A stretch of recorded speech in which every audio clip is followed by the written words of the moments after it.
Guys, stop it. மார்க்கெட்டில் காசை தேவையில்லாமல் நம்ம லாஸ் பண்ணுறதுக்கான ரீசன்ஸ் என்னன்னு நம்ம பார்க்க போகிறோம். ஸோ நம்ம மெயின் ரீசன் நம்ம செட்டப்பை ஃபாலோ பண்ணுறது கிடையாது. நம்ம ப்ராஃபிட்ஸை நோக்கி போகிறதுனால தான் நம்ம மார்க்கெட்டில் ட்ரேட் லாஸ் பண்ணுறோம். நான் உங்கள் ட்ரேடர் தீனா.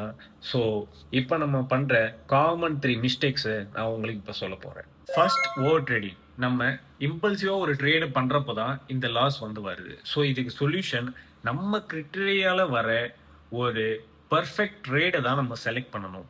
ஸோ ஃபர்ஸ்ட் நம்ம ட்ரேடை பிளான் பண்ணணும், தென் அந்த ட்ரேடை எக்ஸிக்யூட் பண்ணணும். 2, ஸ்கிப்பிங் ஸ்டாப் லாஸ். இது உங்கள் கேபிட்டலுக்கு ஃபுல் ஆன் ரிஸ்க். அதாவது இது உங்களோட கேபிட்டல் அமௌண்ட்டுக்கு ஒரு இன்சூரன்ஸ் மாதிரி. அதுதான் stop loss. So stop loss இல்லைன்னா ட்ரேட் பண்ணாதீங்க. சிம்பிள். நம்பர் 3, ரொம்பவே முக்கியமானது, இட்ஸ் எமோஷனல் ட்ரேடிங். நீங்கள் ஃபியராகவோ எக்ஸைட்மெண்ட்டாகவோ இல்லை க்ரீடியாவோ இருந்தீங்கன்னா அது உங்கள் அக்கௌண்ட்டை ரொம்ப க்ளீனப் பண்ணிடும்.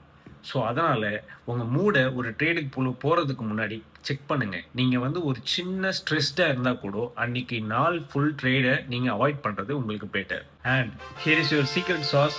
நீங்கள் உங்கள் ட்ரேடை வீக்லி ரிவ்யூ பண்ணியே ஆகணும். No review no growth boss. So guys, listen. Discipline, planning, risk management இதெல்லாம் தான் முக்கியம். நம்மளுக்கு பார்க்குற கேட்குற டிப்ஸோ இல்லை நம்ம சார்ட்ஸ் கொடுக்குற சிக்னல்ஸை விட இதுதான் ரொம்ப முக்கியம். இதை நம்ம ப்ராப்பராக ஃபாலோ பண்ணாலே நம்ம கன்சிஸ்டன்சியாக ஷார்ட் ரிசல்ட்ஸ் பார்க்கலாம். And one more thing, daily ஸ்ட்ராட்டஜிஸ்க்கு என்னை ஃபாலோ பண்ணுங்கள். அண்ட் உங்களோட பிக்கஸ்ட் ட்ரேடிங் சேலஞ்ச் என்னன்னு சொல்லிட்டு கமெண்ட் பண்ணுங்கள்.